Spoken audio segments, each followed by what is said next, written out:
Sageli arvatakse, et need on teiste arvamused ja sõnad, mis meid kõige rohkem mõjutavad. Tegelikult on see iseenda sisekõne ja need kriitilised sõnumid, mis me endale anname, see, mis hakkab meie tegevust kuidagi takistama ja haiget isegi teeb. Tihti me ei pruugi isegi teadvustada seda, kuidas meie kriitilised ütlemised iseendale meie elu mõjutavad. Mingites keerulisemates olukordades, konfliktides, kõrgema stressi korral lülitame kohe sisse sellise lahendamiste režiimi, soovides olukorda muuta, parandada, lahendusi pakkuda. Selle asemel, et teadvustada, et tegelikult ongi päris keeruline moment ja raskuse koht. Kutsungi täna sind kaasa mõtlema, kuidas saaks olla iseenda sisemise kriitiku ja vaenlase asemel selline suurem liitlane endale. Ja üks viis selleks on enese kaastunde praktiseerimine. Minu nimi on Gea Ashilevi, ma töötan organisatsioonis peaasi.ee. Ma olen hariduselt psühholoog, superviseeritav pereterapeut ja teadveloleku ehk mindfulness õpetaja. Tänases videos ma kutsun sind korra endasse vaatama ja mõtisklema selle üle, kui palju see, mida sa iseendale keerulistes eluolukordades, väljakutsete ees, pinge ja võib-olla konflikti olukordades, see, mis sa endale ütled, on see, mida sa ütleksid sarnases olukorras ka enda mõnele lähedasele sõbrale, heale tuttavale, pereliikmele. Kas need sõnad ja see viis, kuidas sa iseendaga kõneled, on midagi sellist, mida sa oleksid valmis ka teistega jagama? Kas need on need samad asjad, mis sa ütleksid võib-olla oma abikaasale või lapsele, kallitele teistele kaaslastele? Minu kogemuses liiga sageli niimoodi ei ole. Kipume iseenda suunal olema oluliselt kriitilisemad, karmimad, nahutavamad, kui me seda võib-olla teistele pakume. Ja need head sõnad iseendale jäävadki mingisuguse seina või luku taha. Et hea soovlikkus on üks viis siis proovida praktiseerida, kuidas ma saaksin paremini ligi nendele toetavatele ja ennast jõustavatele ütlemistele iseendale. Ja hea soovlikkusel on 3 aspekti või 3 osa. Esimene nendest on teadvelolek ehk mindfulness. Ja see tähendab seda, et ma olen kohal selle kogemusega, selle keerulise kogemusega, mis mul parasjagu on. Ma olen sellest teadlik, ma olen sellele avatud, ma ei proovi seda kuidagi muuta, ega ümber lükata, ega alla suruda, vaid ma luban neid. Olen nendest teadlik. Teine aspekt on selline üldinimlikkus. Teadvustamine, et me olemegi inimesed, kõik me oma vigadega, ja meil kõigil on elus ühel või teisel hetkel raskusi. Ja 3. osa enese kaastundest on siis hea soovlikkus ehk lahkus ja hoolivus iseenda suunal ja selle julge ka väljendus iseendale. Miks siis on teadveloleku aspekt olla üks olulisemaidki enesekaastunde juures? Just nimelt sellel põhjusel, et kui me tahame proovida teha kuidagi teistmoodi, siis meil on väga oluline kõigepealt lubada ja teadvustada ja saada aru, mis meiega toimub. Millised tunded, millised mõtted, millised aistingud parasjagu kohal on siis, kui meil on keeruline. Meil on kannatuse ja väljakutse ja stressimoment. Siis, kui ma tean, mida ma tunnen ja kui ma teadvustan ka neid mõtteid, mis sellel hetkel kohal on mul palju suurem võimalus teha valik ja märgata, et ma tahaksin tegelikult mõelda teistmoodi ja läbi mõtete muutmise juhtida siis ka seda, kuidas ma ennast tunnen parasjagu. Et kui enesekaastunne lubab meil kuidagi otsa vaadata sellistele enda vigadele, enda piiratusele, enda eksimustele, siis see ühelt poolt lubab ka ennast kogeda niimoodi realistlikumalt. Kui ma olen valmis iseendaga olema nii selles raskuses, keerukuses, siis minu selline enesehoolivus lubab mul kasvatada ka enesearmastust enda suunal ja niimoodi toetada väga tugevalt ka oma vaimset tervist, oma üleüldist heaolu. Enesekaastunne võib-olla ei ole selline kõige levinum sõna eesti keeles. See on ka võib-olla, seda võib mõelda ka niimoodi, et see on ka enesega koos tundmine. Kuna võib-olla kaastundel on eesti keeles ka selline nagu negatiivne tähendus seal juures, mis justkui ka enesehaletsus. Ma võin mõelda, et kas enese kaastunde puhul on tegemist hoopis enesehaletsusega, kui ma ütlen vaene mina, kui raske mul praegu on, siis tegelikult enesehoolivus just ütlebki, et elu on keerukas ja on seda kõigi jaoks. Ja see lubab mul kuidagi suhtuda nii endasse sellisel viisil, nagu ma suhtluksin ka oma kaaslastesse, kui nende keerulisel hetkel midagi neile öelda. Samuti arvatakse, et kui ma olen enesekaastundlik, siis ma ei ole piisavalt kriitiline enda suunas ja ma ei jõua edasi. Kui ma ei pinguta, siis ma ka ei saavuta.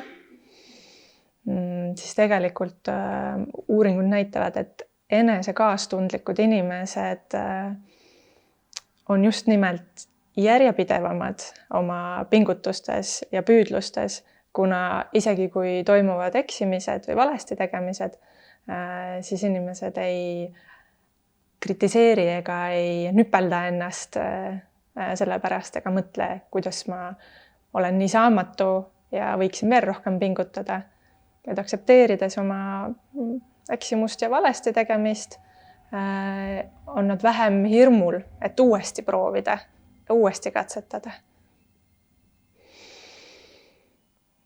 Kui öeldakse, et võib-olla enesekaastunne on ka sellistele nõrgukestele ja laiskadele ja üldse viis, kuidas vabandada välja seda, et ma parasjagu ei tee täpselt nii, nagu ma tahtsin või endale eesmärgiks seadsin.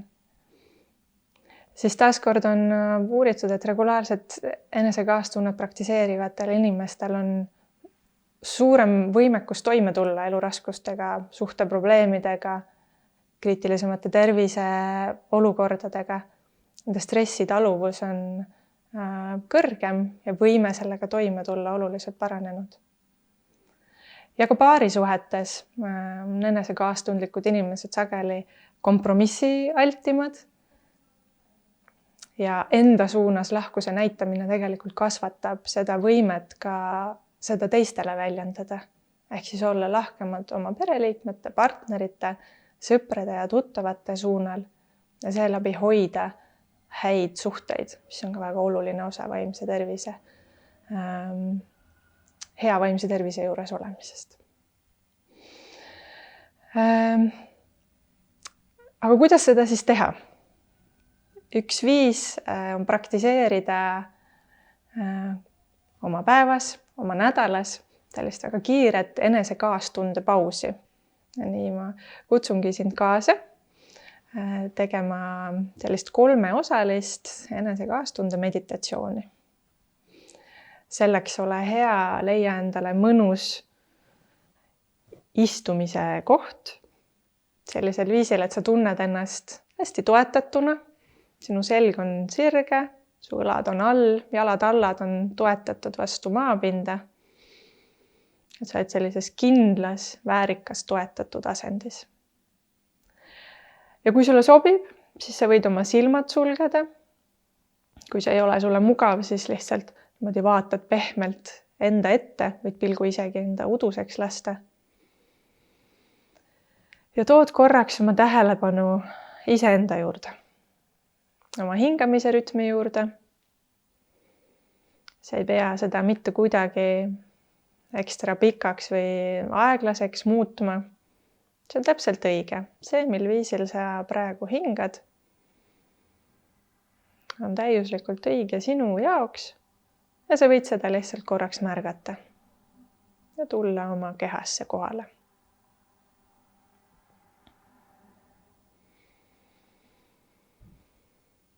Ja kui sulle sobib, siis võid tuua oma silme ette oma kujutluspilti ühe keerukuse, millega sa praegu oma igapäevases elus maadled. Ära vali kohe kõige keerulisemat, kõige raskemat, kõige rohkem emotsioone valmistavat olukorda. Vaid võib-olla mõni raskus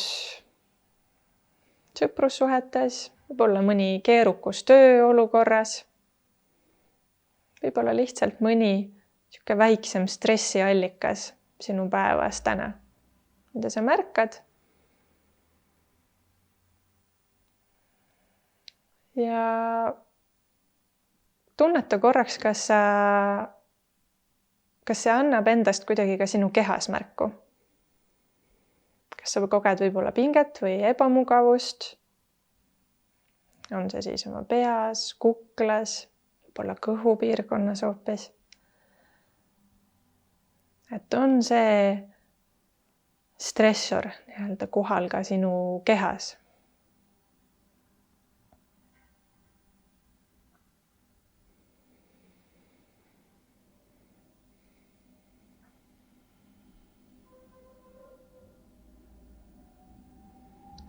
Ja kui sul on piisavalt eredalt sinu teadvuses praegu see olukord, situatsioon või elusündmus, siis teadveloleku esimese aspektina me lubame sellel lihtsalt olla, seda teadvustada ja öelda iseendale, et see on tõesti keeruline koht. Või mul on tõepoolest raske sellega. Või kuidagi isegi, et see teeb haiget, või see frustreerib, või see väsitab mind, mis iganes see kogemus sinu jaoks on. Et lubada sellel korraks olla, teha sellele ruumi ja olla sellele valla.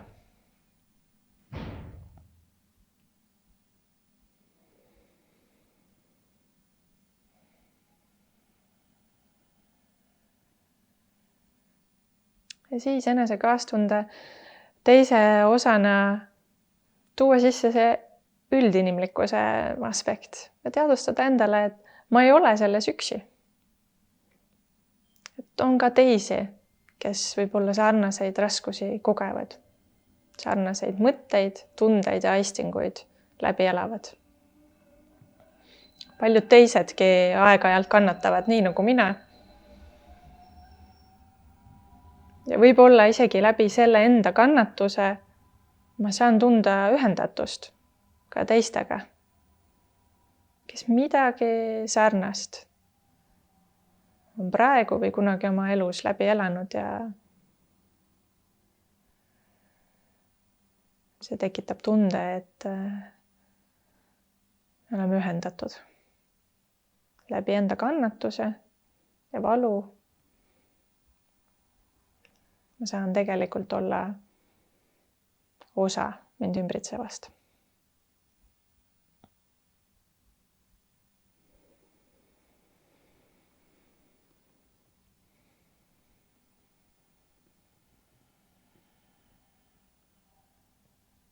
Nüüd selle meditatsiooni 3. osana kutsun sind pakkuma endale läbi puudutuse toetust. Näiteks sa võid asetada oma käe endale südame peale või põsele või kaela peale. Võib-olla isegi kallistada ennast korraks, pakkuda endale selline puudutus, mis sulle tundub toetav. Ja siis öelda iseendale oma mõtetes midagi sellist, mida sa ütleksid oma kõige paremale sõbrale või kõige lähedasemale inimesele toetuseks, kui tema jagaks sinuga oma sellist raskuskohta. Olla endaga lahke. Võib-olla isegi öelda endale, et ma proovin endale andestada ja ma soovin olla endaga lahke.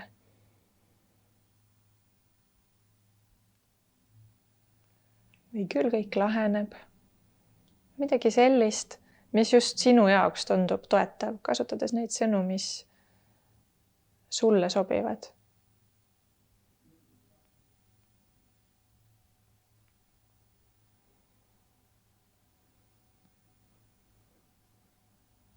Hingates korra veel sügavalt sisse ja välja.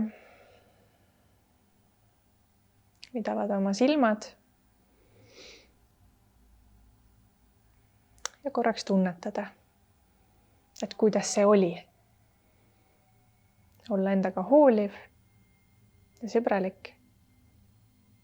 Ja kuidas see võiks sinu igapäeva elutoimetustega ka kokku sobida.